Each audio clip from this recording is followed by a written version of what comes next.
Refuting the Jesus is a copycat deity claim. Christianity under attack.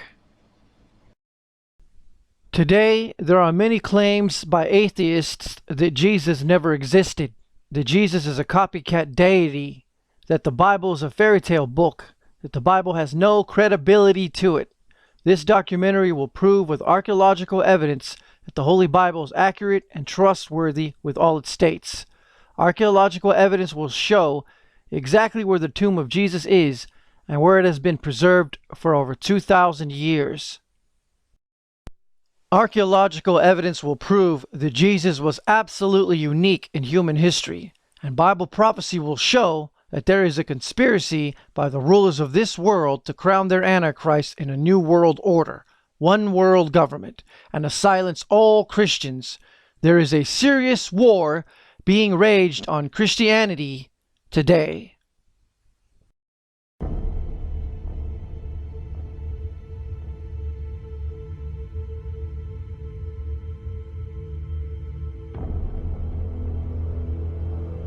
You know what? America has become a wicked nation, and our government sent $8,000 to a radio station in order to pay them to persecute me. That's what happened, friend. The wicked want God's word to be silenced. They've always been about burning Bibles, making Christianity illegal, making soul winning illegal, and just trying to stop the truth from being heard, because if the truth is heard, it will bear fruit. God's word is not going to return void, and so it's going to have an effect. But because of the internet, they can't really effectively silence me, because even though I'm banned from these countries physically, my preaching is still permeating through YouTube and other social media. But of course, they're trying to censor us on social media as well. YouTube removed a lot of our sermons and content from our YouTube channel. And then there was an 8-month period where we were just getting strike after strike. And we felt that that was trying to censor us and not allowing us to be able to use our platform or to be able to get the preaching and the truth out to our subscribers. Whenever you censor something, you are limiting the person's access to the information, whether it be in print or speech or video or fill in the blank, and you're doing that with a purpose. Censorship is a very controversial topic because in the United States we have the freedom of religion and the freedom of press, and so hypothetically, according to our Constitution, we should have the ability and the privilege to be able to say anything that we want. As we continue to approach what feels like a new world order or the end of the world with the coming Antichrist, we see that there's a lot of censorship of God's word. There has been a push to remove the Bible, to remove Scripture, to remove the Ten Commandments, and ultimately general basic Christian morality from all areas of public life.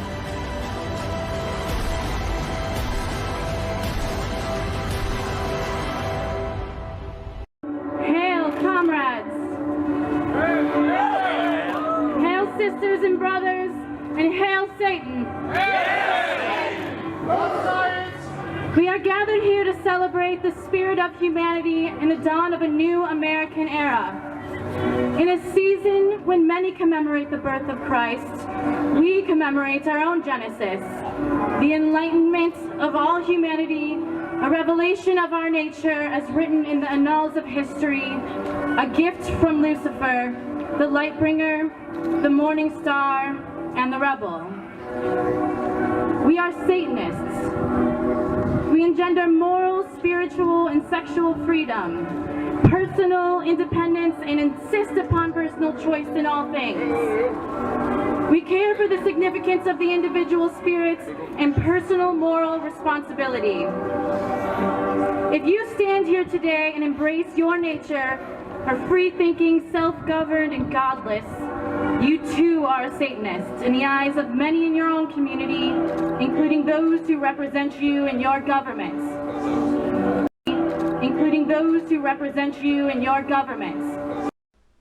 The Church of Satan championed Satanism as freedom, but a former high-level Church of Satan member who called herself Rebecca in the following interview clip revealed otherwise. You saw many very ugly things, like animals get sacrificed, even humans, and other really terrible things. Did it ever occur to you that this was evil? No, because I was so brainwashed at the time, because when I was 4 years old, I was raped and molested by a high priest, and I knew nothing else of all that stuff, and I was just brainwashed with the Satanism and knowing that Satan was God and God was not real. Satan was God for me. And I thought, yeah, I was so numb to it, really. How did you view Christians back then? I hated them because they had no power. Like, I heard so many times that, you know, God was real and Jesus was so true. But I didn't see the power working throughout the church. In fact, I saw Satanists working also in the church, and Satanists tithe more than Christians do. The goal of Satanism is as follows. What is the primary goal or purpose of Satanism? Yeah, their purpose is to rule the world. What was your purpose? My purpose was to get all the power that I could and to get as high up as I could. You have explained to us that there was human sacrifice that went on inside of the Satanic Church and inside of Satanic ritual. Can you tell us how this was done? How did they murder people? All the children's posters that you see that are missing, they're pretty much dead. They have underground caverns in the mountains, and they keep the children and the kids and the women and men there. And then at a certain time in mid-September, October, they take them out, and they're so... Remember when I told you I could make people get away from me? Like, they'd make the people so numb with curses and stuff, and they'd also drug them up. And they'd take a sacrificial knife and they'd start from the chest and move all the way down to your abdomen. And then that's how they sacrificed, and they'd collect the blood and they'd drink it. When the mid-September through mid-November, they sacrifice babies, and nothing but babies, because they need the pure blood of the untainted children. And I was really, I didn't understand what it was like. I just can't believe I'm seeing this every year of my life. I've experienced that, and that was the hardest part for me, is like hearing those babies literally scream and cry, and then seeing their blood flow.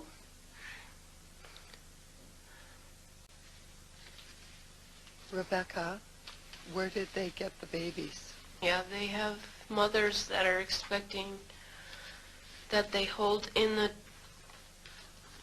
church, and they also have people that they kidnap, and they impregnate them through whatever, and they get babies from everywhere.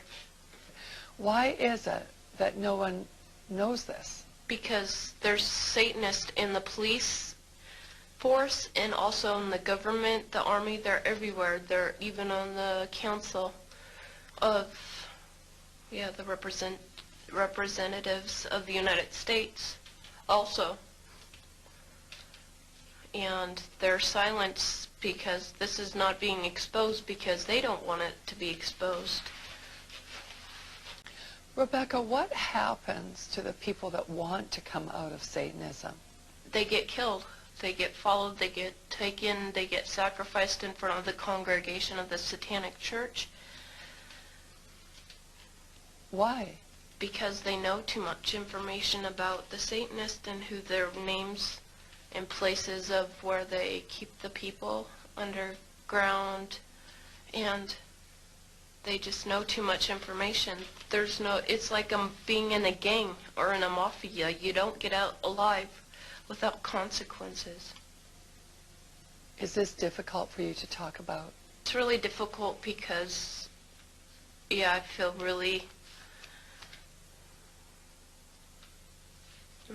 scared because I don't know how to tell everybody that's out there that I came out, because I'm not sure if anybody's going to believe this, because it's so much like a fantasy. Yeah, warfare is real. We're born into a war. And yeah, you'd be very foolish not to understand that, because demons are real. Unbeknown to the majority of asleep Americans, satanic cult members flood the U.S. government, the media, the military-industrial complex, science, and education, to say the least. And as the satanic New Age continues to rise, they wish to bury the truth of God's Word and eventually outlaw Christianity altogether. In fact, the war against Christians has already begun. Not only are they doing their best to silence Christians, but the Illuminati international bankers, led by the Synagogue of Satan House of Rothschild, has created the Department of Homeland Security, which has labeled Christians domestic terrorists, and has also trained law enforcement to view Christians in the same way. Folks, we've got a very serious situation here. I'm holding what is called the right-wing extremism, current economic and political climate, fueling resurgence and radicalization and recruitment. And in it, we talked about the fact that they define pro-lifers as domestic terrorists. They put this in a Department of Homeland Security document, this official assessment, now saying pro-lifers, people that believe in end-time prophecies, people that are opposed to the administration's position on immigration, those of us that are standing up for the sanctity of life and for the sanctity of marriage, all of those are now potential, and this is what they're saying, domestic terrorists. You are wicked people, and you know what? You can hide behind that badge and think that you're a public servant. You're a servant of the devil, is what you are.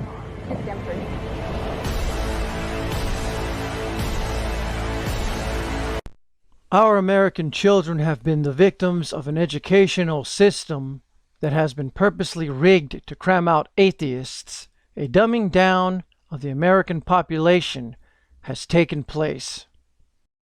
Speck. You are a small speck on a big universe, and that's what we know the creator of this big universe. His name is Jesus Christ. Oh, fuck you, man. Yes. Are you an atheist? Yes. Yes, I am. Yes. Yes. Yes, sir. Are you an atheist? I am. Yeah, I'm an atheist. Yes, I am. Alex, do you believe in God's existence? No, I do not. How long have you been an atheist? I would say probably since I was about 15 years old. So you don't believe in the existence of God? No, not really. What happened when you were 15? I started questioning things, and I really just started to think about the logic behind everything. For the most part, we are not shown the evidence for there being a higher power. If we were, I almost guarantee that almost every atheist would immediately agree to there being a higher power. Are you atheists? Yes. Why? Well, I just haven't seen enough evidence, I suppose. I grew up in a Christian family, and just over the few years during high school and as I grew up, I just realized that there wasn't a lot of evidence to support that belief system.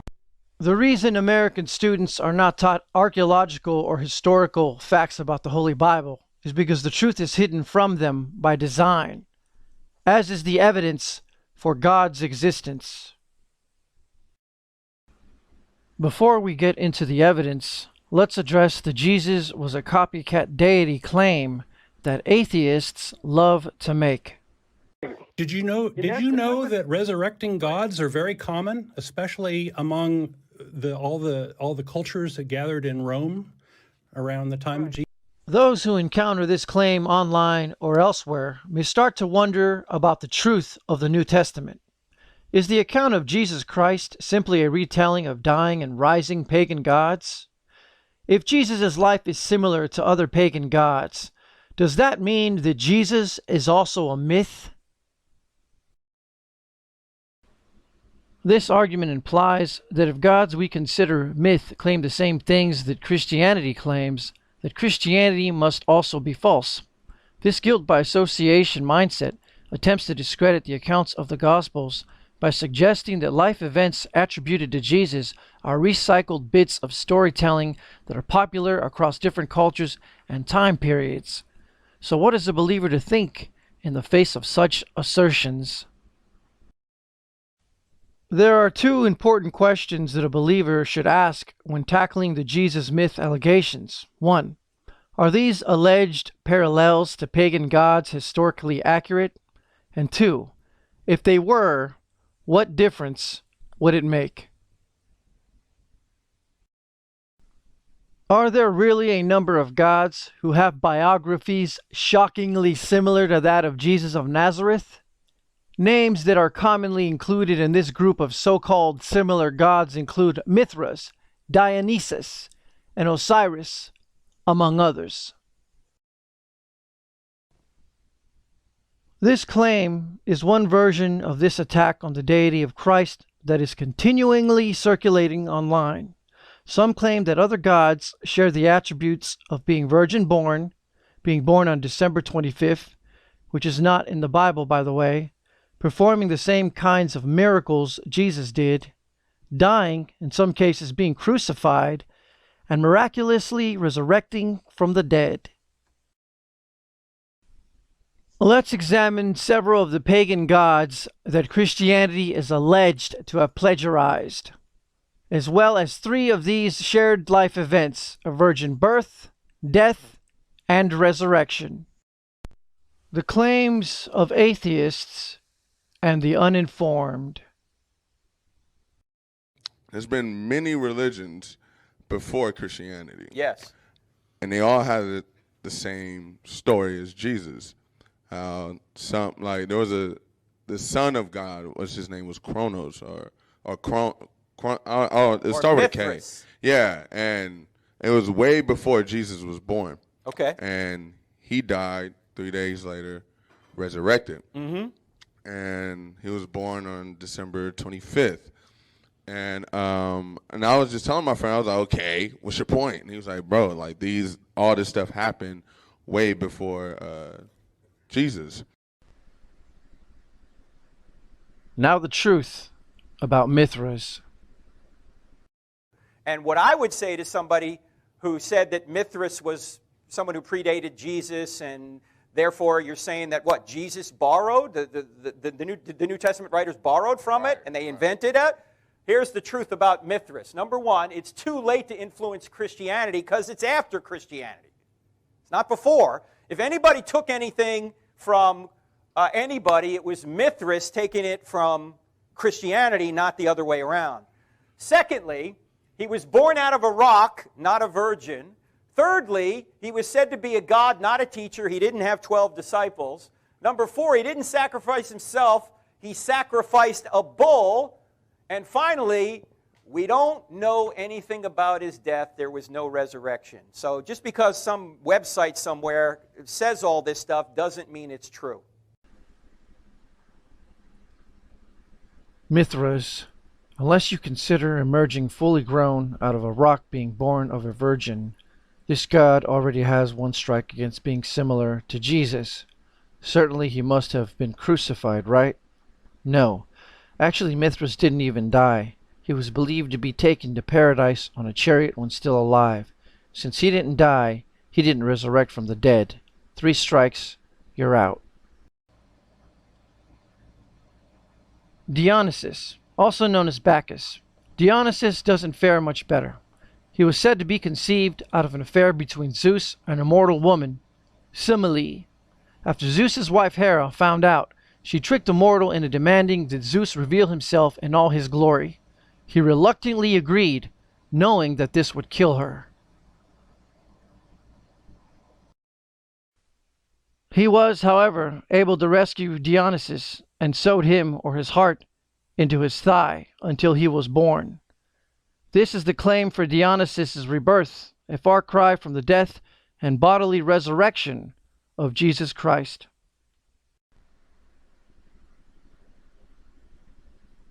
Osiris. There is no birth story recorded in regards to Osiris. He was eventually killed by his own brother, torn into 14 pieces, and spread around Egypt. His sister and wife, Isis, gathered and buried almost all of the pieces of Osiris. Osiris became the ruler of the underworld as the god of the dead.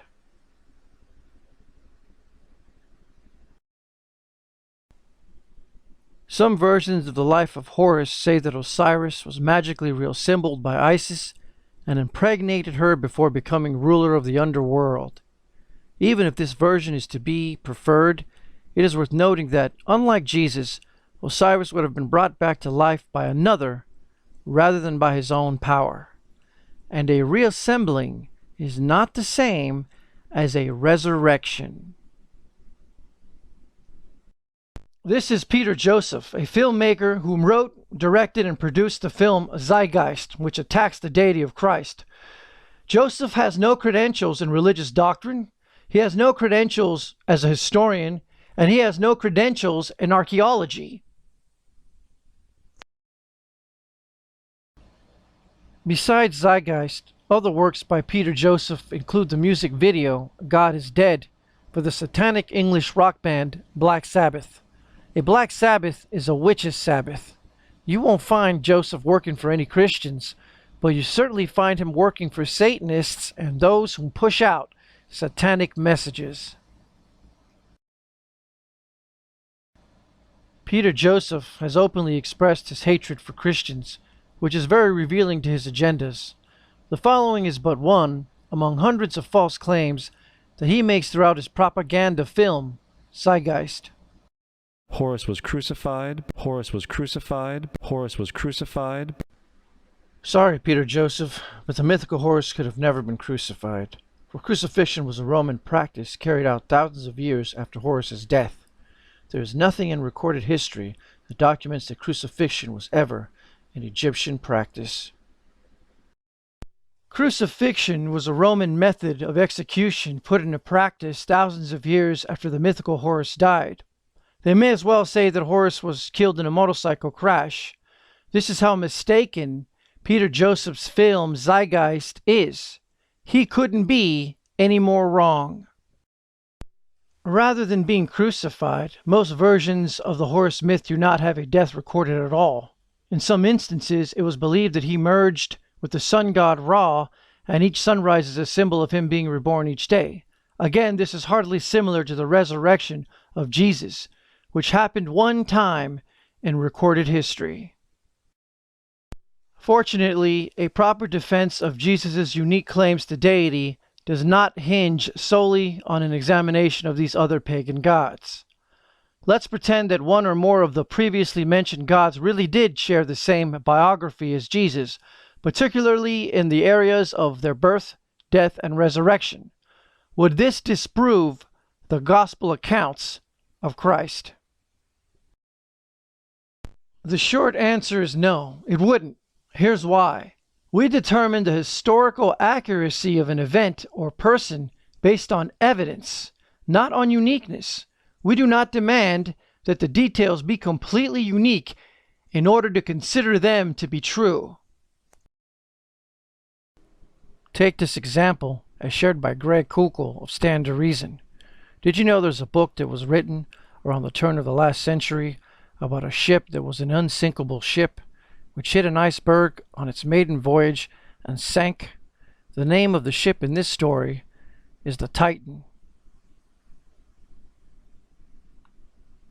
This story is from the novel The Wreck of the Titan, or Futility, published in 1898. This is remarkable because 14 years later, in reality, a ship named the Titanic sunk on its maiden voyage after hitting an iceberg, just like the story in the book. Now, what if you had read the novel The Wreck of the Titan, published in 1898, and then later heard that a ship called the Titanic had actually sunk in 1912? I'm sure you can see that rejecting the story of the Titanic on its face would be foolish, only because you'd read a novel similar to the actual event. Whether or not the Titanic sank is determined by the evidence for its sinking. unrelated to any other fictional stories that were like it. Likewise, the existence of Jesus is determined by the historical documented record and is not rejected because of the claimed fictional stories that atheists and Satanists state to be similar to it. Even if a historical event shares characteristics of a mythological one, the reality of what happened is not diminished. The truth of an event is determined by the evidence for or against it, not in the absence of or of similar fictional claims. Was the biblical account of Moses' birth copied from Sargon of Akkad? First of all, there is in existence a myth about a certain Assyrian named Sargon. This legend, at first glance, bears some resemblance not to the life of Moses more broadly, but to the story of his birth. In other words, there are no parallels whatsoever between the mythical legend of Sargon and the life of Moses, such as his leaving Pharaoh's palace, his going into the desert, etc. However, the stories of the birth accounts are similar. The legend of Sargon's childhood, how he was placed in a basket and sent down a river, comes from two 7th century BC cuneiform tablets from the library of the Assyrian king Ashurbanipal, who reigned from 668 to 627 BC, written hundreds of years after the book of Exodus. If someone wants to argue that one account was borrowed from another, it would have to be the other way around. The Sargon legend appears to have borrowed from the Exodus account of Moses, which is much older. Was the biblical story of Adam and Eve bringing evil and death into the world copied from Pandora's box? Pandora's box was written by the Greek poet Hesiod. Most biblical scholars believe the book of Genesis was the first book to be written down. This would have happened around 1450 BC to 1400 BC. That's 700 years before Pandora's box was written in 700 BC. So we can see that it was Pandora's box that copied the Genesis account. So if anyone copied anyone, it was Hesiod, the Greek pagan poet, that clearly copied the Genesis account. Once again, we see the pagans stealing from the Hebrew Israelites and spinning the truth into their own pagan version. James Dickerson stated to me, "Send me one, just one archaeological dig that proves that any story in the Bible is a matter of historical fact." Okay, the following is from the university textbook Western Civilization, Volume 1, page 33. Quote, "The most famous project carried out by King Solomon was the building of the Temple of Jerusalem, in which the Israelites placed the Ark of the Covenant, a holy chest containing the sacred relics of the Hebrew faith. The Ark was also considered the throne of the invisible God on earth." This representation of the Ark, believed to be one of the earliest, is from a 2nd century AD synagogue at Capernaum. Here we see a university textbook, Western Civilization, Volume 1, confirm the biblical account of the Ark of the Covenant's existence as historical fact. Its representation of the Ark was found in a 2nd century Jewish synagogue and confirms its existence. The evidence supporting the Holy Bible is an accurate record of history is amazing.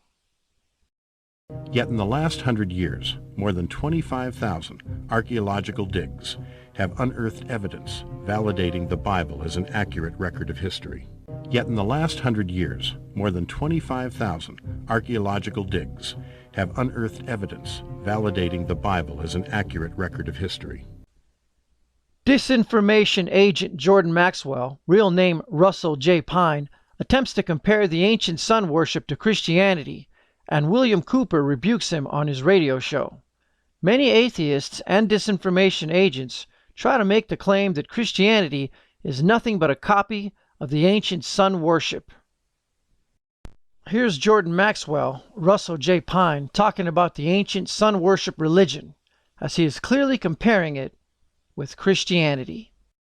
Okay, And if you understand also that in that cold and fearful world, when the sun went down, there was a lot of fear for your life. There were a lot of predatory animals. And so the coming of the sun the next morning was always something to look forward to, that brought warmth, that brought light, and brought security. And around that concept grew a whole religio-political philosophy of the coming of the sun, God's sun, the light of the world. And it has been used by the ancient Egyptians, all the mystery schools, and of course you probably know it was referred to as Baal worship at one time. Baal was the sun, God's sun, the light of the world. And, the whole concept in the ancient world was that he had 12 helpers, which were the 12 signs of the zodiac, or the 12 months of the year. And of course, and he died, of course, with the crown of thorns, like the Statue of Liberty has the crown of thorns. It's the corona, or the sun rays. And when we begin to see all of these connections, and of course, in the spring of the year, the sun which had died in winter had passed over from the death of winter into the new life of spring. So in the old Semitic world, they celebrated the Passover.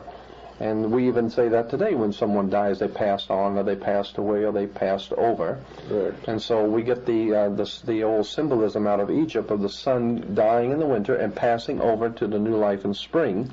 And so in the beginning of spring, we had the Passover.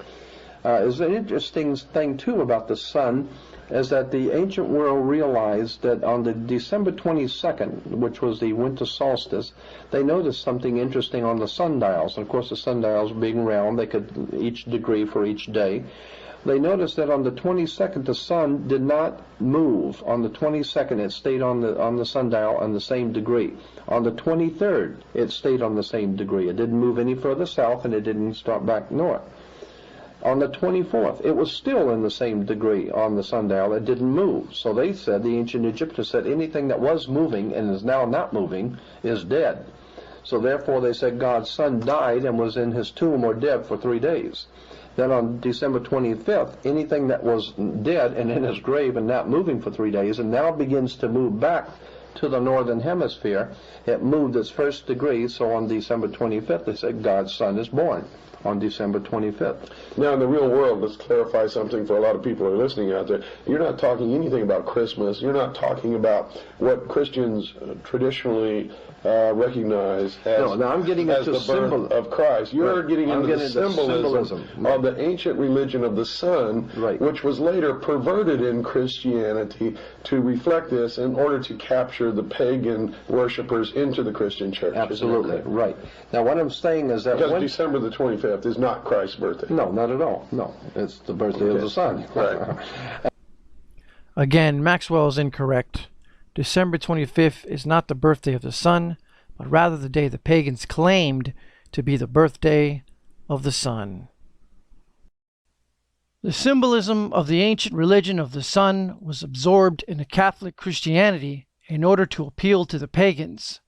This the Catholic Church did in Rome, and their version is Satan's counterfeit Christianity, filled with idol worship and sun worship symbolism. Put simply, the symbolism of the ancient religion of the sun was perverted into Catholic Christianity in order to make Rome's form of Christianity reflect the ancient religion of the sun. Catholic Christianity is against biblical Christianity, and their perverted Catholic version is what atheists use to make the false claim that Christianity originates in the sun worship of the ancient mystery religions.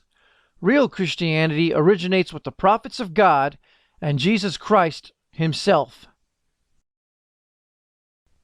The Catholic Church incorporated the following mystery religion pagan practices into their Catholic religion. December 25th is the birthday of Tammuz and not Jesus. The first recorded date of Christmas being celebrated on December 25th was in 336 AD in Constantine's time.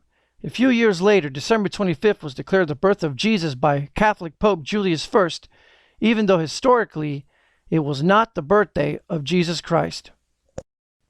The Catholic Church also incorporated goddess worship from the ancient mystery religions, as the ancient pagan worship of Isis was brought into the Catholic Church as the worship of Mary.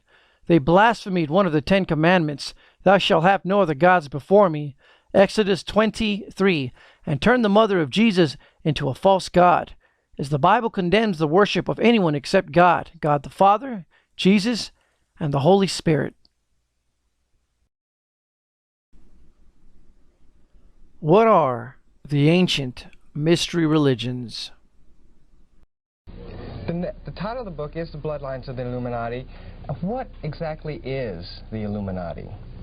The Illuminati is the continuation of the mystery religions. There was quite a number of mystery religions in antiquity, and these mystery religions had councils that controlled them, and then there was a supreme council that operated clear from India to the British Isles that then coordinated all of these mystery religions, and that would be today what we call the hierarchy of the Illuminati. So the Illuminati is basically just an extension of the mystery religion system, the whole type of philosophy.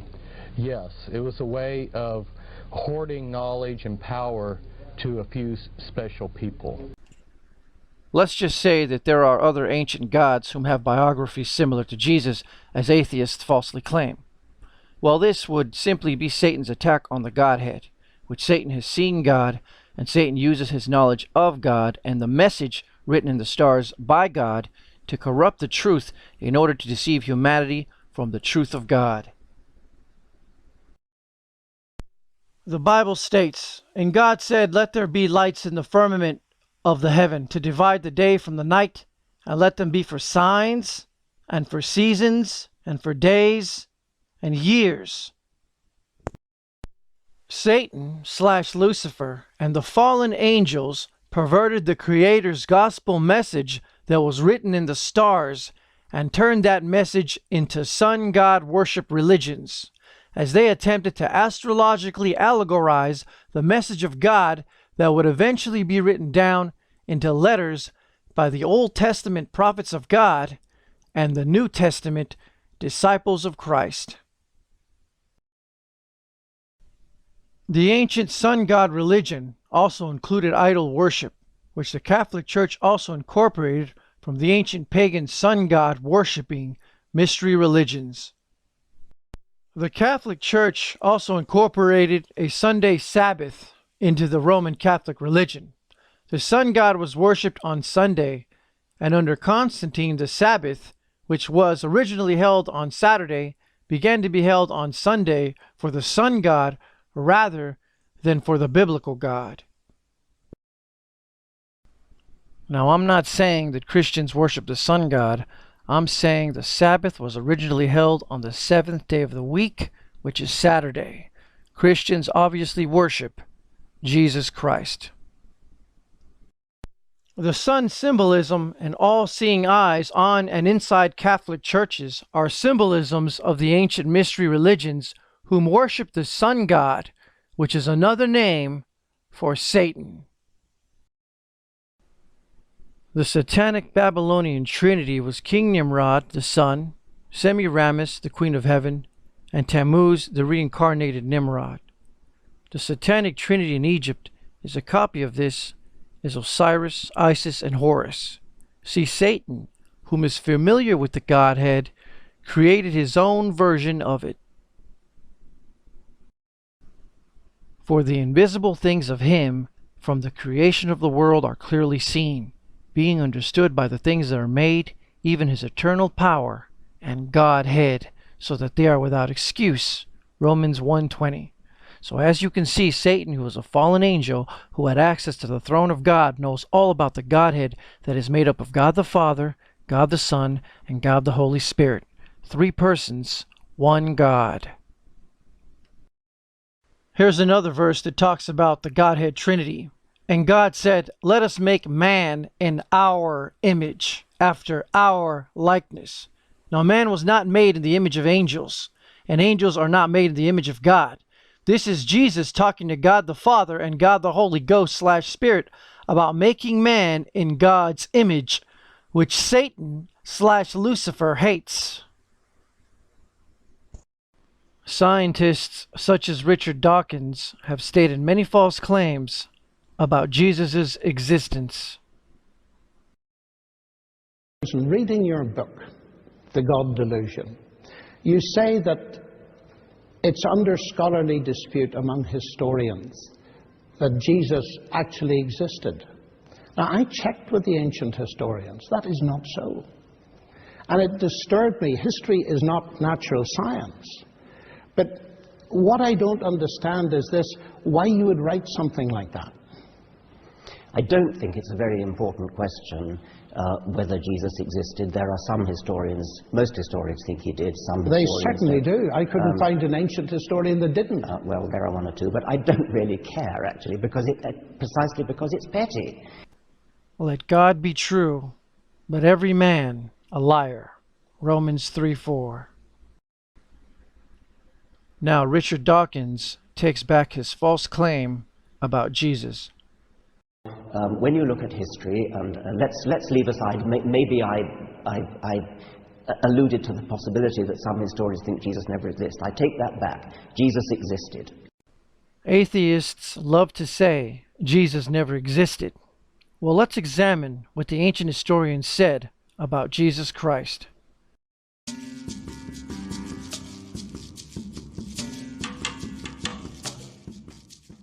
Every once in a while, some people will propose that Jesus never existed. It lasts for a little while and then it goes away. That Jesus did exist is very well attested in the historical literature. It is mentioned by a number of non-Christian sources. For example, Jesus is mentioned by Josephus. Tacitus mentions Jesus.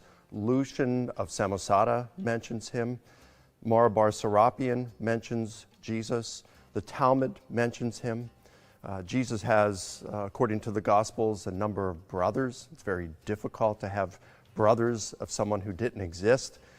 Josephus mentions the martyrdom of James, the brother of Jesus, who was called the Christ. Again, it's very difficult to have someone who's a brother of someone who did not exist.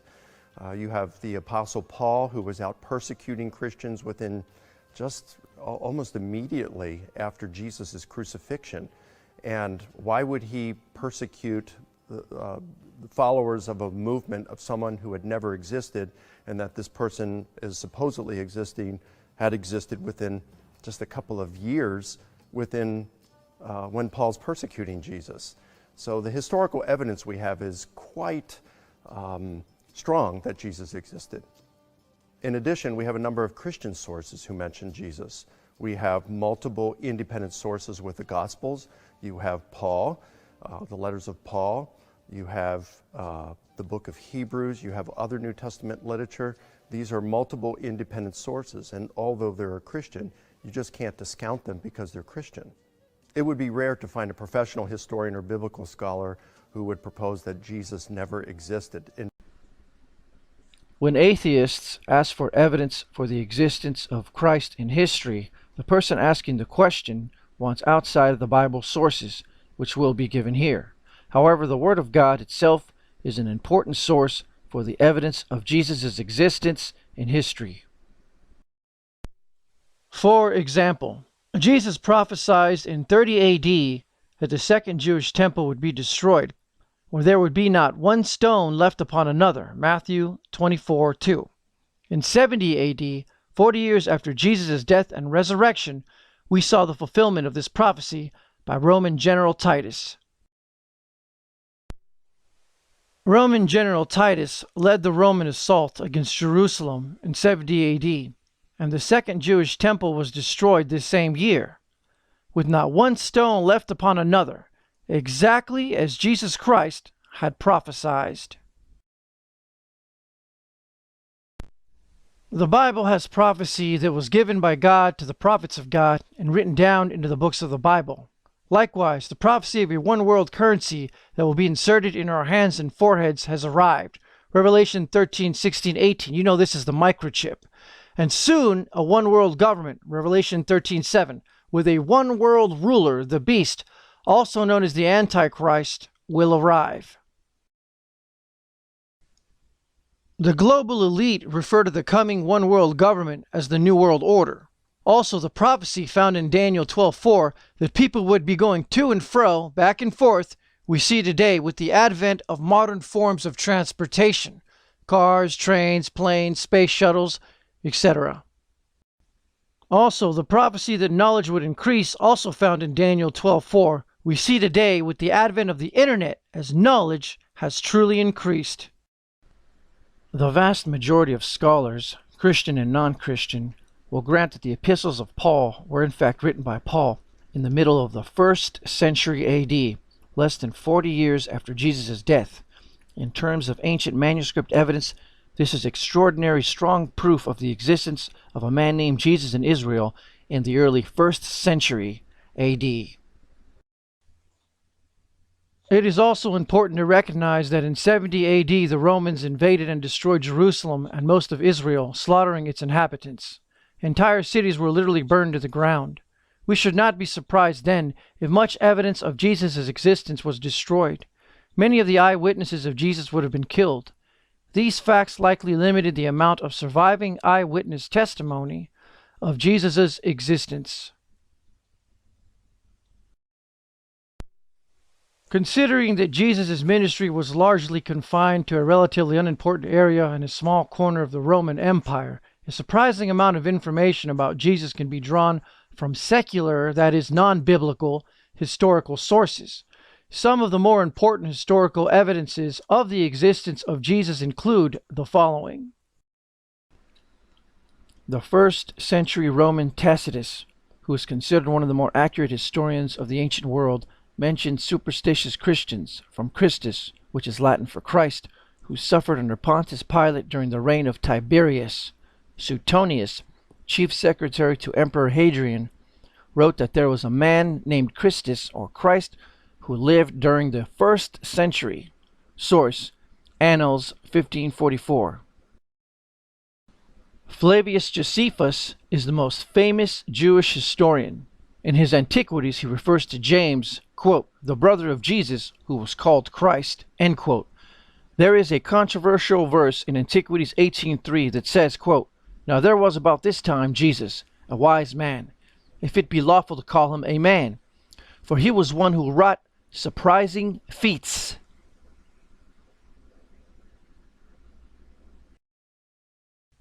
Josephus continues, he was the Christ. He appeared to them alive again the 3rd day, as the divine prophets had foretold these and 10,000 other things concerning him, end quote.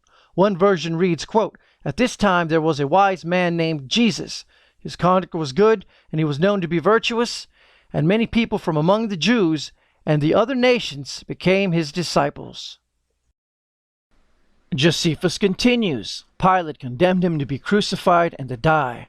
But those who became his disciples did not abandon his discipleship. They reported that he had appeared to them 3 days after his crucifixion, and that he was alive. Accordingly, he was perhaps the Messiah, concerning whom the prophets have recounted wonders. Julius Africanus quotes the historian Thallus in a discussion of the darkness which followed the crucifixion of Christ. Source: Extant Writings 18. Philly the Younger, in Letters 1096, recorded early Christian worship practices, including the fact that Christians worshiped Jesus as God and were very ethical, and he includes a reference to the love feast and the Lord's Supper. The Babylonian Talmud, Sanhedrin 43a, confirms Jesus' crucifixion on the eve of Passover and the accusations against Christ of practicing sorcery and encouraging Jewish apostasy. See, the Jews hated Jesus, and in their Babylonian Talmud they curse Jesus and state that he's burning in hell in excrement. Why would they waste their time having so much hatred for a man that atheists like to claim never existed?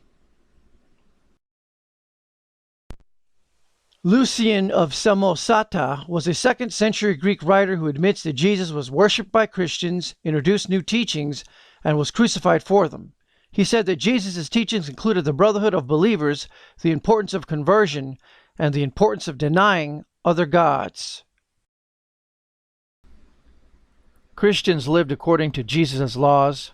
They believed themselves to be immortal, and were characterized by contempt for death, voluntary self-devotion, and renunciation of material goods. Marabar Serapion confirms that Jesus was thought to be a wise and virtuous man, was considered by many to be the king of Israel, was put to death by the Jews, and lived on in the teachings of his followers.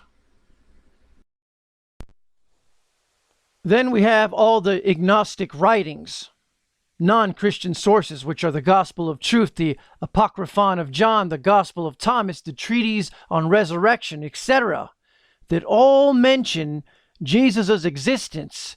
And again, these are non-Christian sources.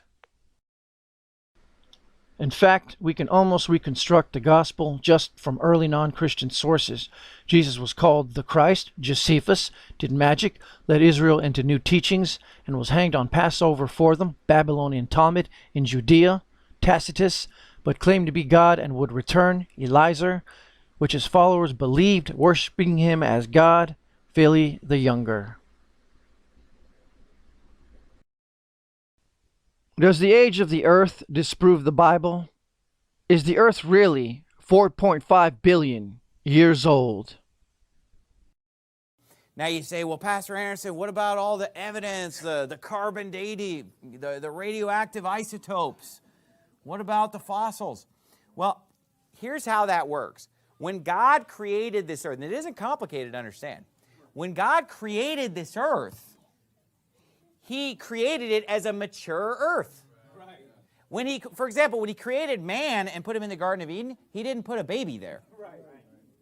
So when Adam was 5 days old, he didn't look like a 5-day-old. He looked like a 30-year-old man. So if a scientist or a doctor would have examined him and we asked him, how old in your understanding do you think this man is? He would have said, oh, this man's probably about 30 years old. Wrong. He's 5 days old. Think about it. If you would have come to him when he's 3 years old, he's going to look like he's 33, right? Because he's created as an adult. And in fact, when God created the plants, He didn't put seeds in the ground. He created full-grown plants. Which came first? The chicken, not the egg. He created a full-blown, chickens and put them in the Garden of Eden. So all of these creatures, all the plants, they were created mature. Now stop and think about this. Do you think that when God created this earth, everything was just completely smooth, like there were no mountains, no rivers, no valleys, no caves? Do you think He just made the earth just completely smooth? Well, we know that He didn't because of the fact that in order to separate the dry land from the water, parts of the surface had to be higher and parts had to be lower so that the oceans would go down into those lower parts that the dry land might appear.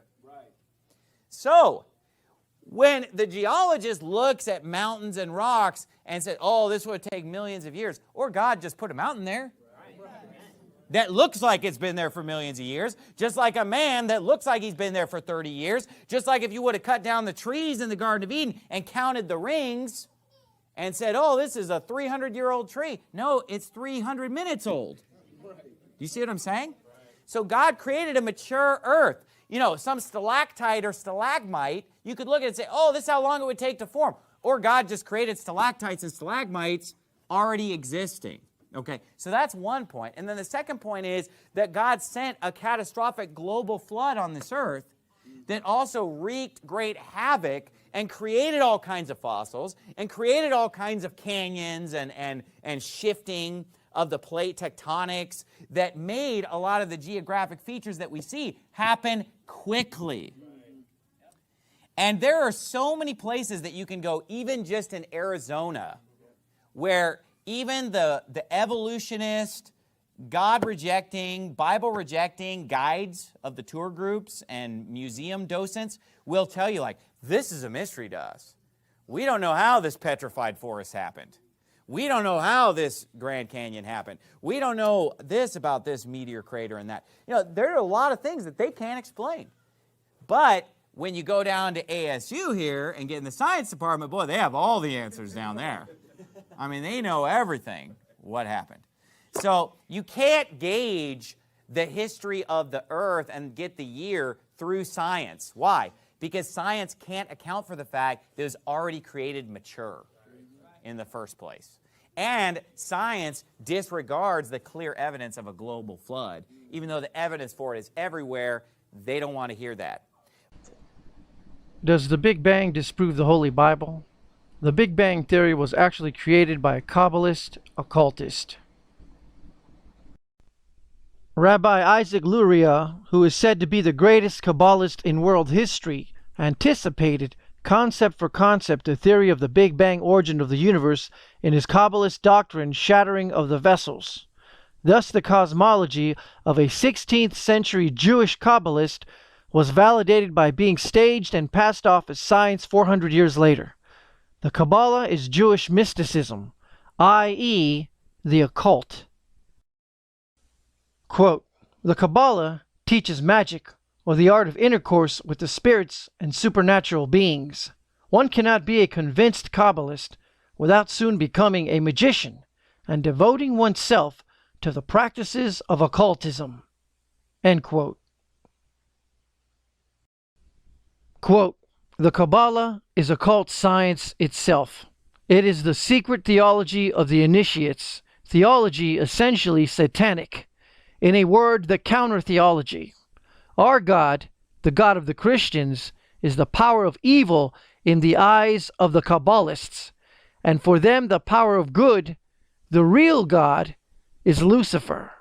Occult Theocracy, page 26.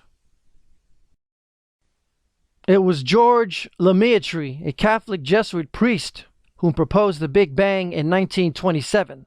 Lemaitre was also a Kabbalist. The Big Bang term was actually coined by Fred Hoyle, an astronomer and cosmologist whom rejected the idea of a Big Bang origin of the universe, along with numerous other scientists. See, science is rigged, staged, very well controlled, and science is in fact censored. It's happening. We are losing our freedom in one of the most important sectors of society, science. I have always assumed that scientists were free to ask any question, to pursue any line of inquiry without fear of reprisal. But recently, I've been alarmed to discover that this is not the case. It all began when I met evolutionary biologist Richard Sternberg in Washington, D.C. His life was nearly ruined when he strayed from the party line while serving as editor of a scientific journal affiliated with the prestigious Smithsonian Museum of Natural History. Your office was over there? That's correct. This here is the West Wing. Directly ahead of us is the West Wing of the Natural History Museum. So now you're not there anymore because you're a bad boy. No, I'm not. No, I was exiled. You're a bad boy. You question the powers that be. What was Dr. Sternberg's crime? He dared to publish an article by Dr. Stephen Meyer, one of the leading lights of the intelligent design movement. The paper ignited a firestorm of controversy merely because it suggested intelligent design might be able to explain how life began. As a result, Dr. Sternberg lost his office, his political and religious beliefs were investigated, and he was pressured to resign. The questioning of Darwinism was a bridge too far for many. The mentioning of intelligent design that occurs at the end of the paper was over the top. And I think the intelligent design proponents have raised a number of very important questions. And you wanted to get those questions brought up and discussed. Placed on the table. Placed on the table. People were so upset about it. They were so upset that you could see they had a physical emotional reaction. Wow. They were saying that Stephen C. Meyer is a well-known Christian, that Stephen C. Meyer is an intelligent design proponent, that Stephen C. Meyer is a Republican. It was all couched in terms of religion, politics, and sociology. The way the chair of the department put it is that I was viewed as an intellectual terrorist. Terrorist? Because of giving the topic of intelligent design some modicum of credibility. What happened to Dr. Sternberg was terrible. Science is rigged to uphold the Darwinian worldview. Scientific evidence for the existence of God, intelligent design, has been purposely suppressed by science, which is simply man's knowledge, man's rigged knowledge. After Dr. Caroline Crocker simply mentioned intelligent design in her cell biology class at George Mason University, her promising academic career came to an abrupt end. My supervisor invited me into his office. He said, "I'm going to have to discipline you for teaching creationism." And I said, "I mentioned intelligent design on a couple of slides, but I did not teach creationism." He said, "Nonetheless, you have to be disciplined." At the end of the semester, I lost my job. Not only did this well-loved professor lose her job at George Mason, she suddenly found herself blacklisted, unable to find a job anywhere. So whenever I interviewed for a job, I would be offered it, usually on the spot. Since this has happened, and since people can Google my name, I'm finding that when I send my credentials, I do get interviews. I get many interviews, but I never get offered a job. I don't tell them about my science sin. I was only trying to teach what the university stands for, which is academic freedom. There's nothing to be learned in neurosurgery by assuming an accidental origin for the parts of the brain that we work on. It wasn't just biologists who were feeling the Darwinist wrath. When neurosurgeon Michael Egnor wrote an essay to high school students saying doctors didn't need to study evolution in order to practice medicine, the Darwinists were quick to try and exterminate this new threat. A lot of people on a lot of blogs called me unprintable names that were printed. There are a lot of very, very nasty comments.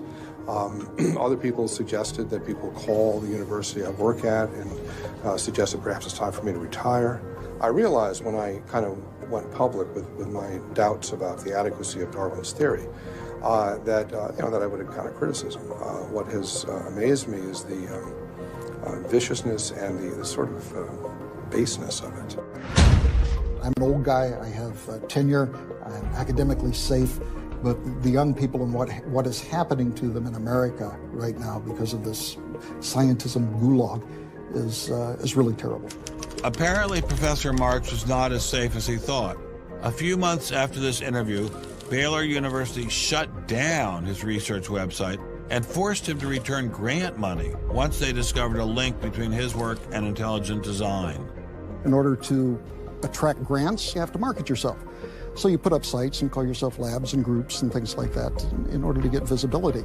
And in my entire experience in academia, I never went to any superior and asked them any permission to put up any of these labs. So the fact that this was singled out, let alone shut down, is jaw-dropping. It's astonishing. I have never been treated like this in my about 30 years in academia. Shut up, you freak!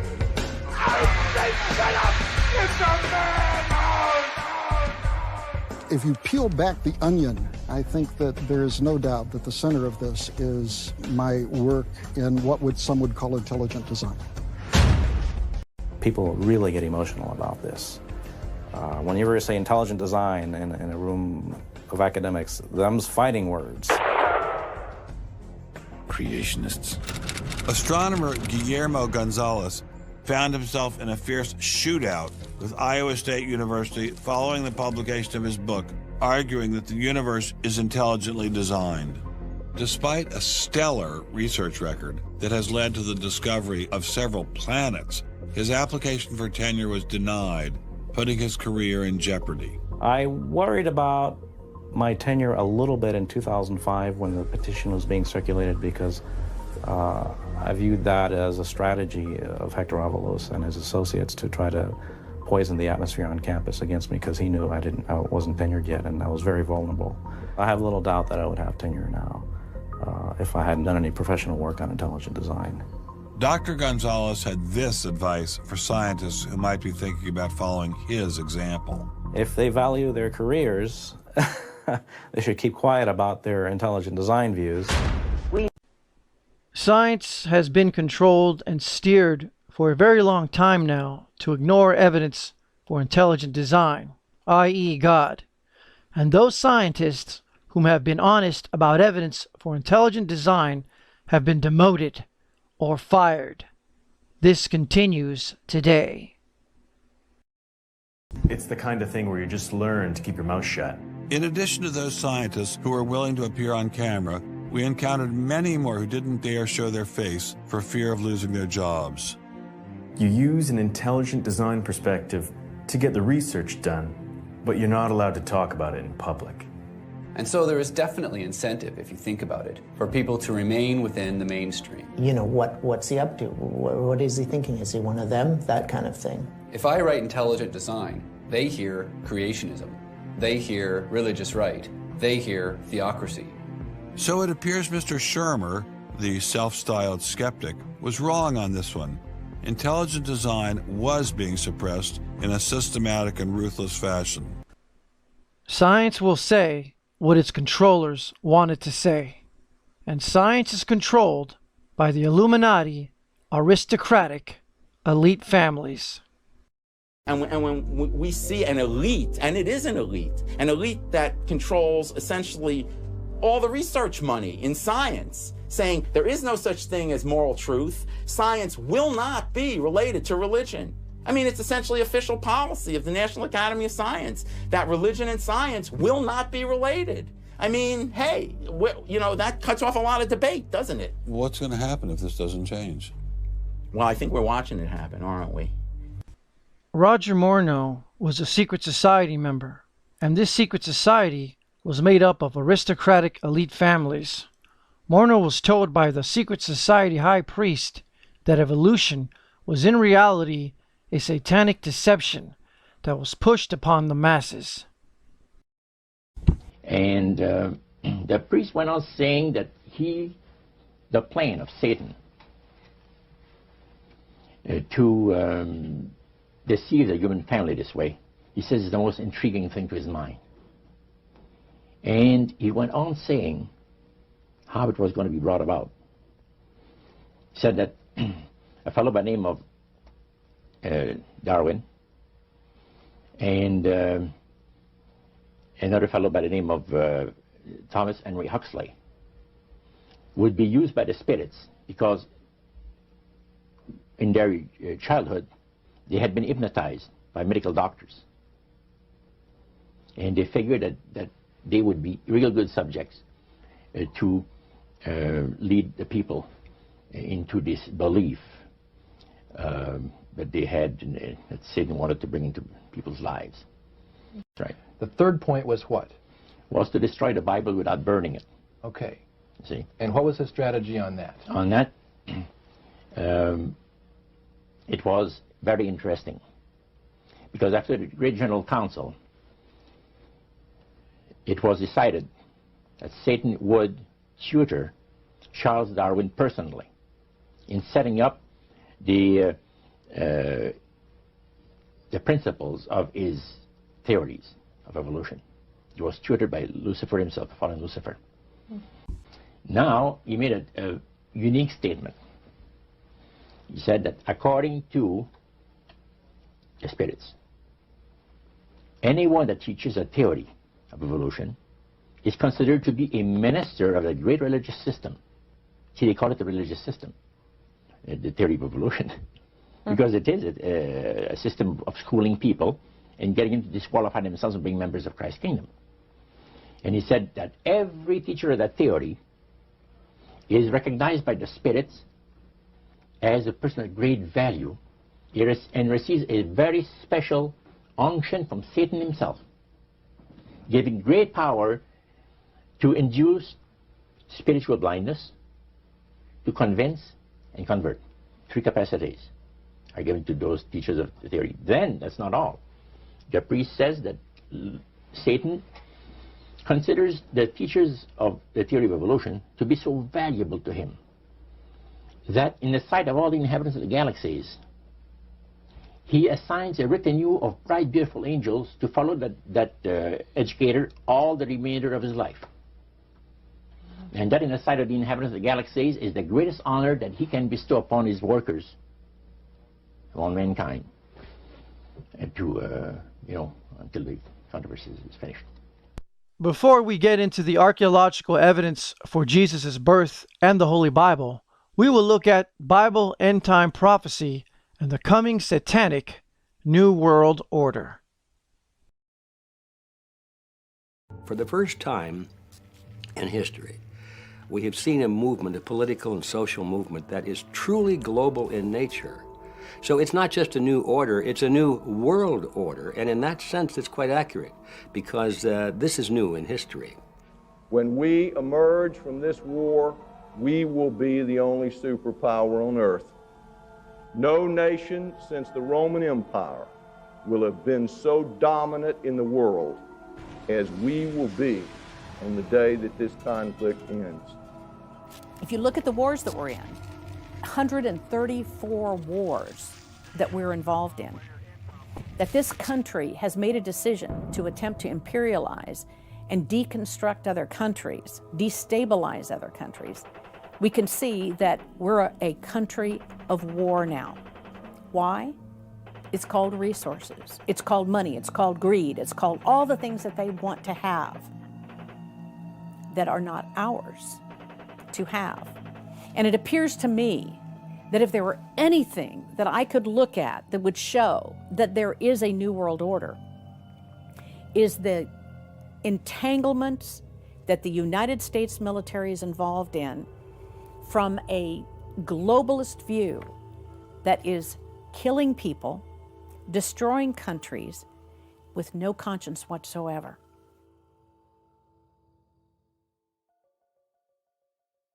I'm going to show you today how the Bible actually prophesies that one day there will be a one world government, a one world religion, and a one world financial system.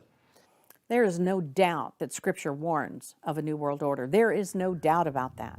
Now, the Bible tells us to prove all things. So in order for me to get up here and make this kind of a claim that the Bible predicts that there's going to be this new world order, then I should be able to show you these things in the Bible. And the place where all three of these elements are found is right here in Revelation 13. So look down at your Bible, and first of all, in verse 7, I'm going to show you one world government in the Bible. In Revelation 13:7, speaking of the Antichrist, it says, "And it was given unto him to make war with the saints and to overcome them." And power was given him over all kindreds. Now, kindreds is talking about the different families of the earth. You know, you've heard of someone being, your next of kin.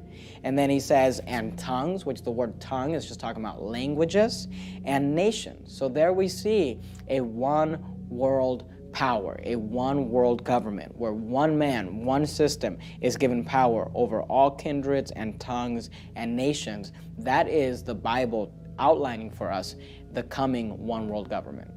Look down at verse number 8 and you'll see the one world religion. It says in verse 8, "And all that dwell upon the earth shall worship him." So we see all people in the earth. We see people who are living in India that today are Hindus, people who are living in the Middle East that today would be Islamic, people living in Western countries who call themselves Christians or Catholic or whatever they call themselves. We see people from all over the world, all nations, all languages, worshiping this man and proclaiming him to be basically God in the flesh. So we're already seeing it today, even before this happens, where religions are starting to merge in a sense and talk about putting aside their differences. If you jump down to verse 16, you'll see the one world financial system. Look at Revelation 13:16. "He causeth all, both small and great, rich and poor, free and bond, to receive a mark in their right hand or in their foreheads, and that no man might buy or sell, save he that had the mark or the name of the beast or the number of his name. Here is wisdom. Let him that hath understanding count the number of the beast, for it is the number of a man. His number is 666. 666 is that number, the proverbial 666. And he says that no one on the planet of any nation, any tongue, any people, he says no man will be allowed to buy or sell without this mark. Well, that proves that the whole financial system is going to be united to be able to enforce that one rule for everybody. Nobody can buy or sell. You can't buy without his permission, so there's a financial control of the world. One world currency probably electronic. We already have paper dollars, which are worthless, except for the cost of the paper. Well, if it's electronic, now you even save the cost of the paper. You don't even have that. So there's going to be a political, a financial, and a religious control, a one-world control of everybody. That is different than what we have today. That is a new world order. That is a one-world financial system. So all three of these elements are right here in Scripture. Yet there are people out there who, when you talk about the New World Order or things of this nature, they say, oh, you're a conspiracy theorist, or you're some kind of a nut, you're paranoid. But wait a minute, can you really be a Bible-believing Christian and just ignore Revelation 13 when it predicts that these exact things are going to come to pass? And we are seeing it all come together rapidly now toward the fulfillment of this prophecy 2,000 years ago, headed for a one-world government, a one-world religion, a one-world currency. Satan's going to be the mastermind behind all of that. Breaking tonight, 2 weeks into a Donald Trump presidency, and we are already seeing signs of a new world order. This is a new world order that Trump has put in place because he's an advocate. It's not just liberals who do that, John. It's not just liberals who do. With Trump, I think you see the possibility, really for the first time ever, of a new world order that involves an even closer than before merger between the corporation and the state. I'm going to bomb the out of them. It's true. I don't care. I don't care. They've got to be stopped. Airstrikes. Bomb them. Bomb them. Keep bombing them. Bomb them again and again. And that's right. I'd blow up the pipes. I'd blow up the I'd blow up every single inch. There would be nothing left. And you know what? You'll get Exxon to come in there in 2 months. You ever see these guys, how good they are, the great oil companies? They'll rebuild that sucker brand new. It'll be beautiful. And I'd ring it, and I'd take the oil. Joe Biden, like Trump, is also an Illuminati puppet politician. You, your class, has an incredible window of opportunity to lead in shaping a new world order for the 21st century. Moving on. The New Testament has been preserved in more manuscripts than any other ancient work of literature in the history of the world, with over 5,800 complete or fragmented Greek manuscripts cataloged, 10,000 Latin manuscripts, and 9,300 manuscripts in various other ancient languages, including Syriac, Slavic, Gothic, Ethiopic, Coptic, and the Armenian language. The following is on how the Holy Bible has been preserved. Isn't it the case that in antiquity, the way that the Bible was preserved was that there was only one copy of the Bible, and that copy faded over time, and then as it faded they would make another copy of it by copying it over, but just one copy at a time? Not at all, not at all. The situation is completely different. What you do have in antiquity is, first of all, the church start spreading over the Roman Empire and other parts. So everywhere they need copies. So at the very beginning, what you need is copies of the New Testament, because... So they made thousands of copies. Of course. Well, I understand, after having been here and visited, that there are literally thousands of manuscripts. People would go places and want to take their scriptures with them, so they would copy down from another manuscript, and whole bunches of people would do that. So there's literally thousands. We have like 6,000 copies that go back to antiquity, that are either in Hebrew for the Old Testament or in Greek for the New Testament. If we are talking about the versions, the figure is much higher. We have 40,000 copies. So, which is something amazing. You don't have a single other book in antiquity where you have so many texts. Is it possible that monks or scribes change things in the Bible, as many have suggested? If that were to happen, over and over again that monks didn't like something, so they would take it out of the New Testament? With all that you have, with the different translations and all the fragments and all the copies that you have, would you be able to determine that that happened? Impossible. This is impossible because soon after the original writings of the New Testament, thousands of copies were made. So if a monk wanted to make a change, his change would stand out like a sore thumb. This is also true for the Old Testament. So, being here in Israel, we can test our modern Bibles with what's been found in the Dead Sea Scrolls.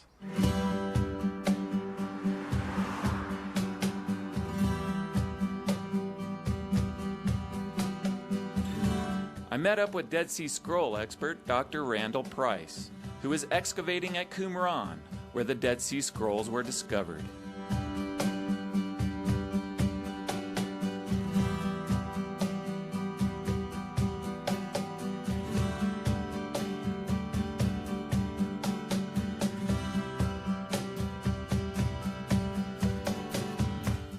We can compare the Dead Sea Scrolls with our modern Bibles to see if any plain and precious portions are missing.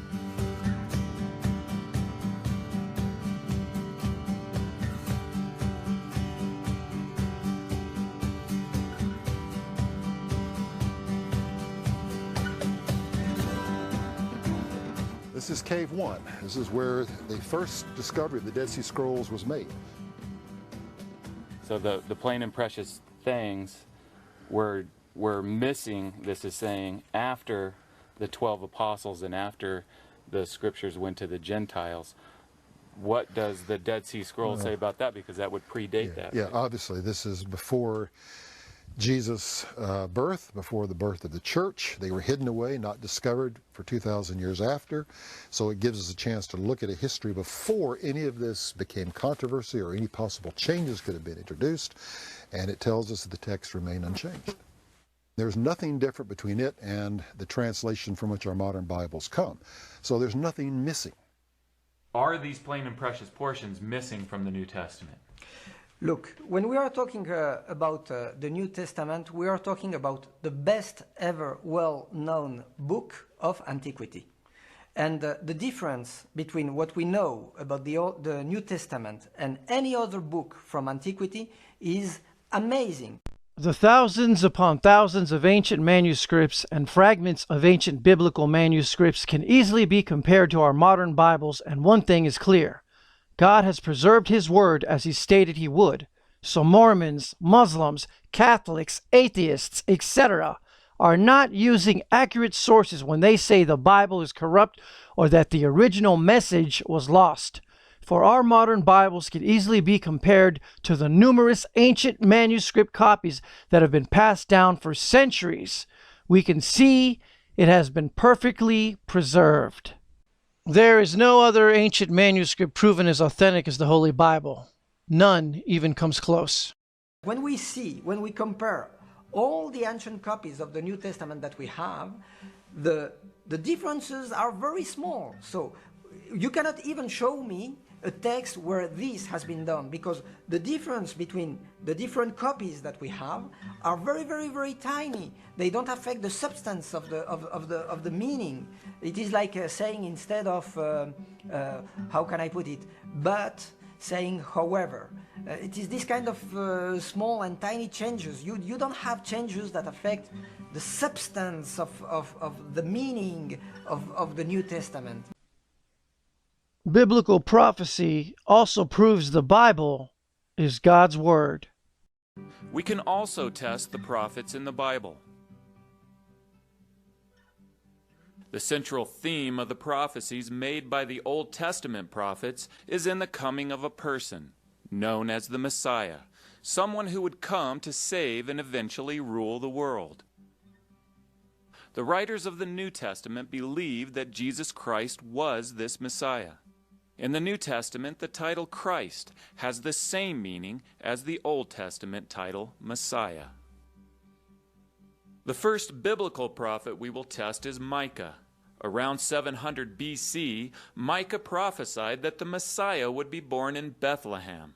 But you, Bethlehem Ephrathah, though you are small among the clans of Judah, out of you will come for me one who will be ruler over Israel, whose origins are from of old, from ancient times. Amazingly, a fragment containing Micah's prophecy was discovered among the Dead Sea Scrolls. Dr. Price took me to the cave where it was found. What we know is beneath this floor, there were 15,000 fragments that were uncovered. This fragment containing Micah 5:2 dates to 100 BC, making it a century older than the birth of Jesus in Bethlehem. In Matthew's Gospel, he states that Jesus was born in Bethlehem in Judea, and then he quotes Micah 5:2 to show that Jesus fulfills Micah's prophecy.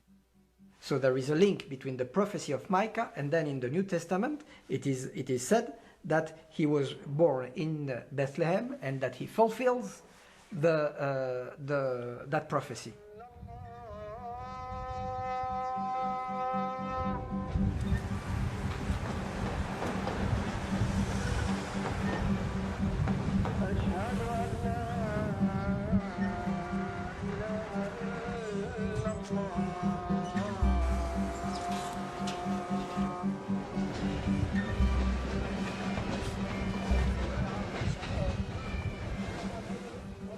I went to Bethlehem for Christmas, along with crowds of people from all over the world.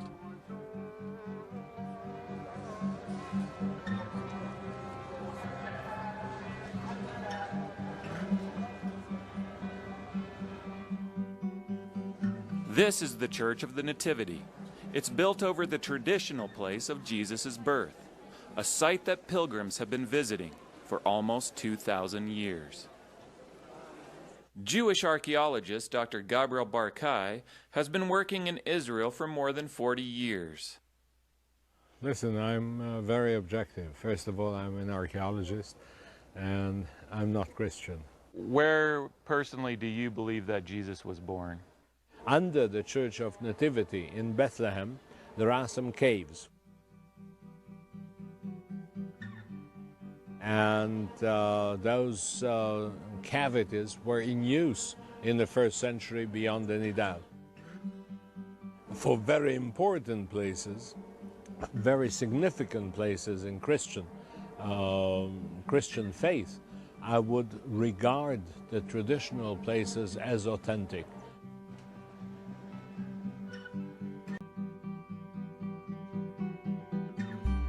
Next, Greg and I tested the biblical prophet Isaiah. Around 700 BC, the Old Testament prophet Isaiah made several prophecies about the coming Messiah.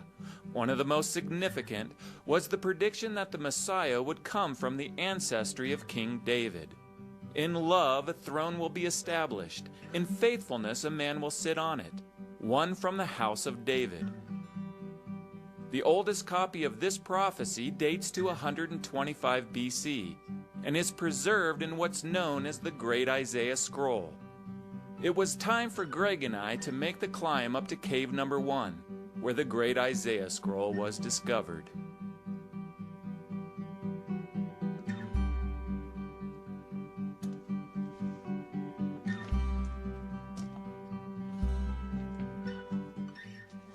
But this is literally, right here, is where they found an entire scroll of Isaiah that dates to 125 BC. Wow. I got to see the actual Great Isaiah Scroll because it was on display to the public for 3 months last year for the 60th anniversary. They brought it out and displayed it.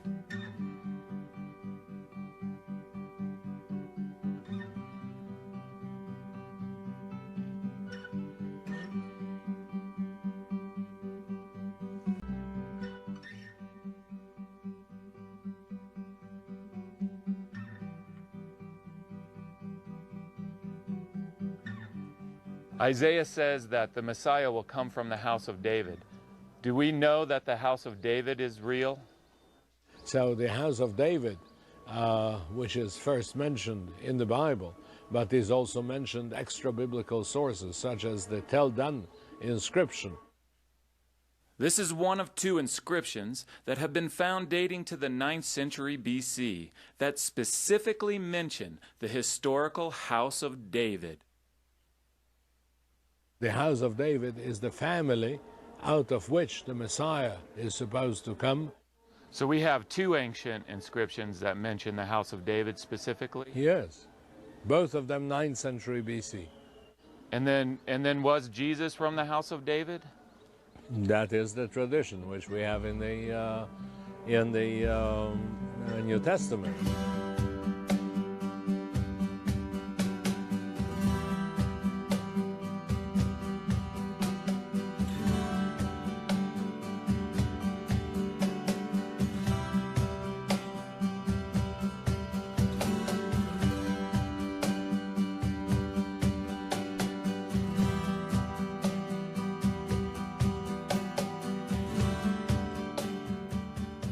Jesus, son of David. What does it mean? He's giving to Jesus a messianic title, son of David. There is also additional evidence outside of the Bible that Jesus is from the ancestry of King David. Eusebius, an ancient source, reports what happened to the descendants of Jesus' brother Jude at the end of the 1st century AD.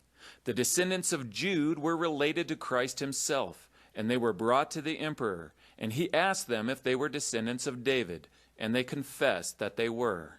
This fact is very telling for us because it shows that the family of Jesus was the family of the heirs of King David. So Jesus was the heir of King David. So when at the cross you have a title which is nailed under the cross or upon the cross, we don't know, where it was written, Jesus from Nazareth, King of the Jews, this has a very serious meaning. He is the son of David. So there is both biblical and extra-biblical evidence that Jesus fulfills Isaiah's prophecy that the Messiah would come from the house of David. Then Greg and I went from a prophecy about King David to a prophecy that King David himself gave. King David's prophecies about the coming Messiah are in the book of Psalm, including one that predicts details about the Messiah's death. They have pierced my hands and my feet. A fragment containing this prophecy was found among the Dead Sea Scrolls. We have found a fragment of that psalm beside the Dead Sea that reads or translates, "They have pierced my hands and my feet." An obvious form of execution that pierced the hands and feet of the victim was Roman crucifixion. There is strong evidence that the Romans crucified their prisoners by nailing them hands and feet to crosses. Do we have any archaeological evidence that people were crucified by being nailed to crosses? Yes, there was found a bone box in Ashuri, and inside it there were found the bones of one individual. He ended his life upon the cross. His heel bones were found with the nails still inside them. It proves beyond any doubt the practice of crucifixion. There's also literary evidence outside of the Bible that people were nailed to crosses. The 1st century historian Josephus wrote as an eyewitness that the Roman soldiers amused themselves by nailing their prisoners in different postures, and so great was their number that space could not be found for the crosses, nor crosses for the bodies. Incredibly, Josephus also wrote about the crucifixion of Jesus. Now there was about this time Jesus, and Pilate had condemned him to the cross.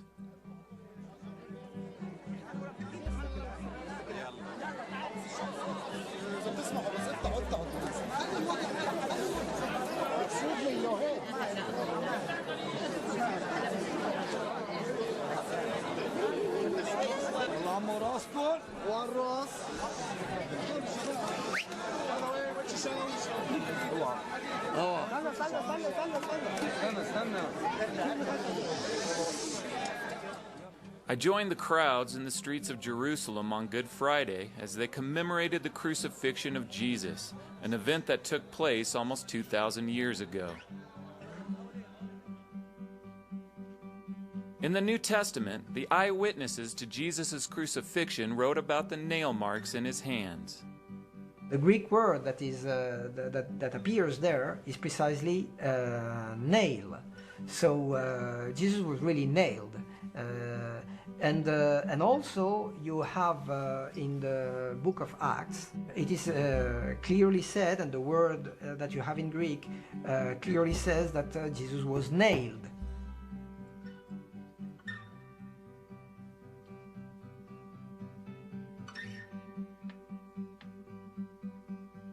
So you see, Jesus was nailed to the cross, and this fulfills that prophecy of Psalm 22, where it is said that they have pierced my hands and my feet.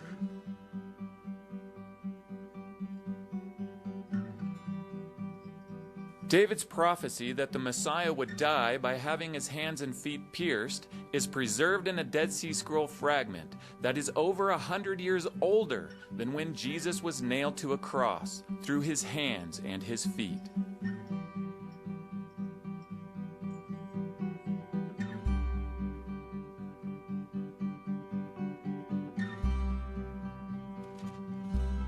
Next, Greg and I tested the biblical prophet Daniel. The Old Testament prophets not only give us detailed information about how the Messiah would die, but the prophet Daniel even predicts when. Daniel predicted that the Messiah will be cut off and have nothing, and the people of the prince who is to come will destroy the city and the sanctuary. Cut off is an Old Testament term meaning killed. The city referred to here is Jerusalem, and its sanctuary is the temple. So in about 538 BC, Daniel predicted a significant sequence of events. He predicted first that the Messiah would be killed, and then the temple in Jerusalem destroyed. We know in history that from Daniel until today, the only time that the temple was destroyed was in 70 AD. So in order for Daniel's prophecy to be fulfilled, the Messiah would have to be killed before 70 AD. This is precisely when Jesus was crucified. After Jesus was crucified, is it true that Jerusalem and the temple were destroyed? Crucifixion took place in Jerusalem around the year 33 of the Common Era. In the year 70 of the Common Era, the temple got burned down by the soldiers of Titus. Titus and his army, his engineering forces, intentionally ruined the entire city of Jerusalem, as well as the focal point of Jerusalem, that's the Temple Mount. There's no question, right, that the writings of Daniel, including that particular prophecy, predate the 70 AD destruction? That's for sure. That's for sure. So the city of Jerusalem and the temple will be destroyed after the Messiah is cut off. And that's what happened. So just as Daniel predicted, Jesus was killed just before the temple and Jerusalem were destroyed. After his death, Jesus was taken down from the cross and laid in a tomb like this one.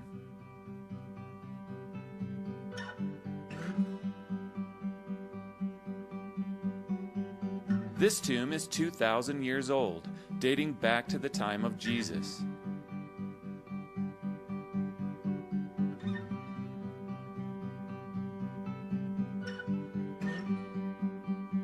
Today, the tomb of Jesus is protected beneath this massive construction. Well, buried beneath this mass of construction here is the tomb of Jesus.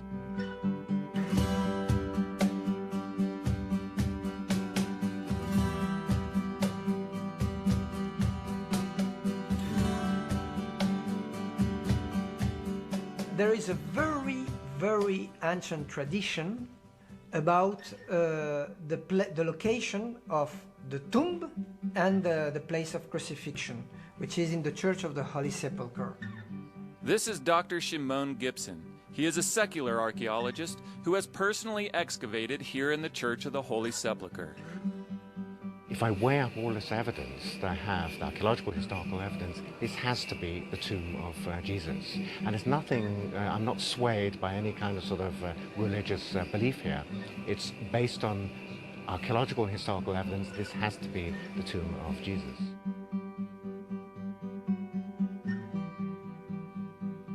Finally, I showed Greg another prophecy by King David.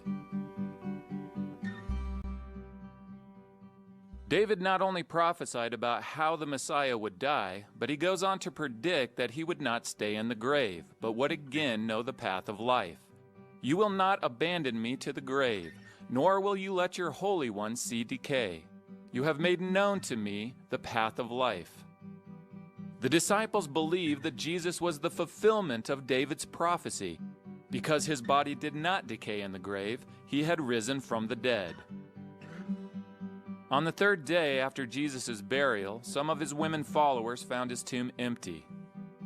On the Sunday, following the execution which took place on the Friday, the women come to the tomb expecting to see the body of Jesus inside, and they find nothing. It's an empty tomb.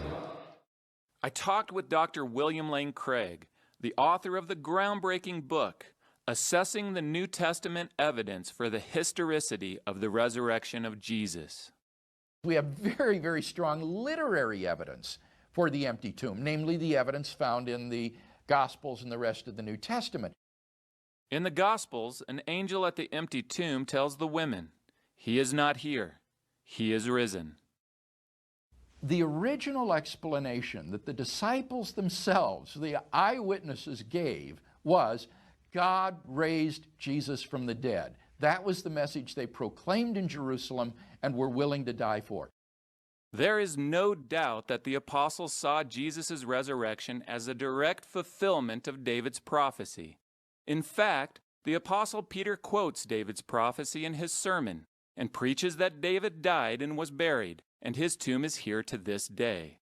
But he was a prophet, and he spoke of the resurrection of the Christ, that he was not abandoned to the grave, nor did his body see decay. God has raised this Jesus to life, and we are all witnesses of the fact. The contrast was very clear. Whereas David's tomb was there, identifiable, the tomb of Jesus was empty, his body was not to be found, God had raised him up. And so in the sermons of the Acts of the Apostles, we have independent evidence for the empty tomb of Jesus in these apostolic sermons. But the literary evidence even goes beyond the New Testament. Again, the first century historian Josephus, even though he is not a follower of Jesus, still writes of his resurrection. Those that loved him at the first did not forsake him, for he appeared to them alive again the third day, as the divine prophets had foretold. We have multiple independent early witnesses to the facts of Jesus' empty tomb, post-mortem appearances, and the origin of the disciples' belief in his resurrection. And it's on that basis that the majority of New Testament historians have come to believe that these are, in fact, historical pay dirt and belong to the portrait of the historical Jesus that we can reconstruct.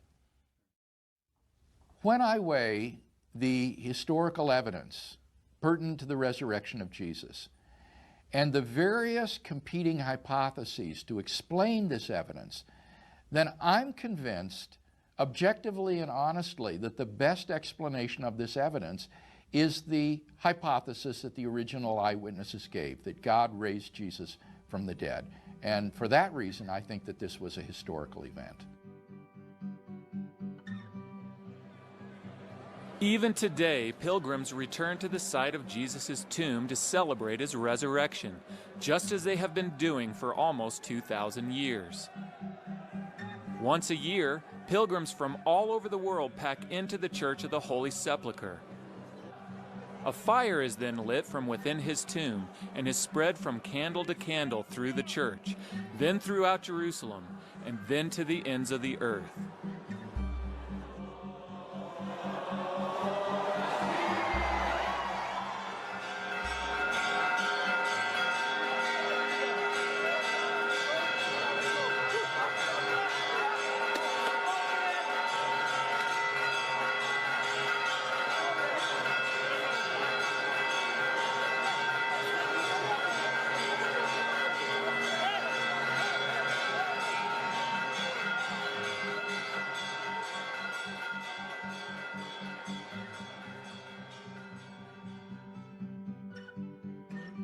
According to the New Testament, Jesus' resurrection clearly fulfilled David's prophecy.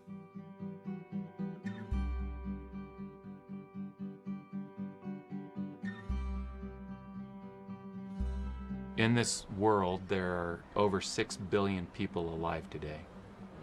But if you want to send a letter to just one person out of those 6 billion, how much information do you have to put on a letter to do that? Not much. Surprisingly small amount. A few lines of information on a letter can pinpoint one person in the world. In the same way, the details given to us by David, Isaiah, Micah, and Daniel can identify one person out of all the people that have ever lived. Who else in the scope of history was born in Bethlehem, from the house of David, pierced hands and feet, killed before the temple was destroyed, and whose tomb was found empty? This is God speaking to us. He really did tell us before he sent his son Jesus. He really did tell us what his plan was before it happened. Bible readers have no reason to ever doubt God's Word. Jesus also prophesied about the temple that stood in Jerusalem in his day. His disciples remarked about the massive stones and magnificent buildings that were on top of the Temple Mount. "Do you see all these great buildings?" replied Jesus. "Not one stone here will be left on another. Every one will be thrown down."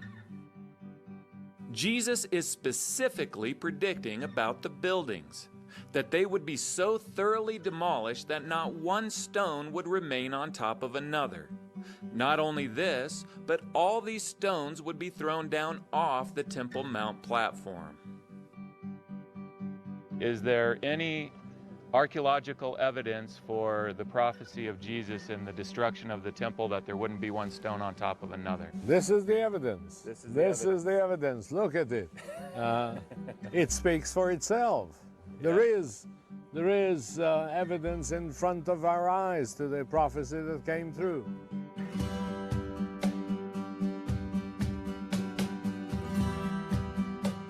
Jesus talks about the stones being cast down, and what he's talking about is they would be cast down from the destruction of the buildings off of the platform onto the ground here. Here you have it. And when they were cast down and it struck this this road that we're sitting on, this street, what would have been the impact? Just look at it. If you look at it, there are certain places like here and over there where there are depressions. This is from the pressure, enormous pressure of these gigantic stone blocks, each of them several tons in weight.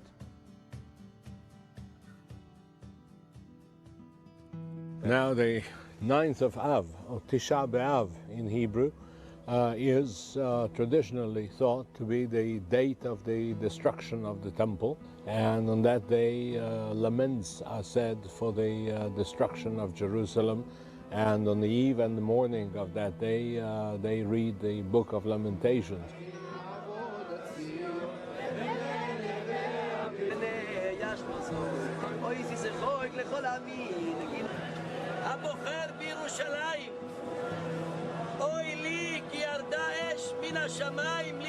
And you may see even people sitting and crying.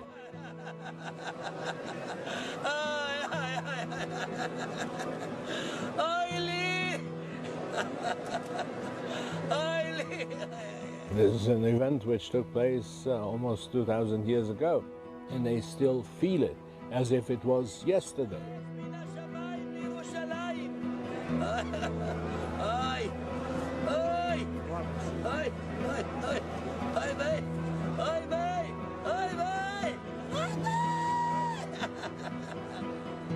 Looking at the stones, I can hear the voice of the sound of the stones collapsing and breaking the slabs of the street. I can hear the people around shouting. I can hear the hussing of the flames around. So with a little bit of imagination, those stones can become even more talkative than they are.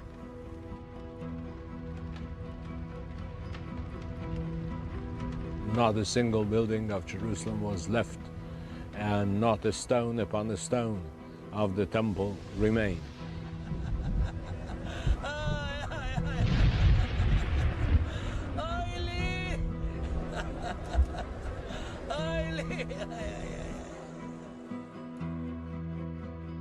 Jesus' prophecy that the Jewish temple in Jerusalem would be destroyed took place in history.